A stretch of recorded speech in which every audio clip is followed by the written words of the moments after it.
ငှက်ပြောသီးပြောက်တဲ့မြောက်လေးတောထဲမှာမြောက်လေးမောင်မောင်တကောင်ရှိလေမောင်မောင်ကငှက်ပြောသီးအရန်ကြိုက်တယ်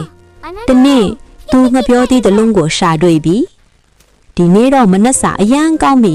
လို့ပြောပြီးသူ့ပင်အောက်မှာထားလိုက်တယ်ဒါပေမဲ့သူရေတောက်သွားပြီးပြန်လာတဲ့အခါငှက်ပြောသီးမရှိတော့ဘူးဟိုင်းဘသူယူသွားတာလဲလို့မောင်မောင်အော်တယ်အနားမှာလိတ်လေးတစ်ကောင်ရှိတယ်ငါမယူဘူးနော်ငါသွားတာနေတယ်လေလို့ပြောတယ်ထို့နောက်ပြားလေးကိုမေးတော့ငါကပြားရည်ပဲစားတာလို့ပြန်ပြောတယ်မောင်မောင်စိတ်မကောင်းဖြစ်ပြီးထိုင်လိုက်တဲ့အခါဖက်ဆိုပြီးတခုခုပေါ်ကနေကျလာတယ်ကြည့်လိုက်တော့သူ့ခေါင်းပေါ်မှာသူ့ကိုယ်တိုင်ကတ်ထားတဲ့ငှက်ပြောသီးဖြစ်နေတယ်မောင်မောင်ကရဲပြီးအော်ငါကိုယ်တိုင်မိတ်နေတာပဲလို့ပြောလိုက်တယ်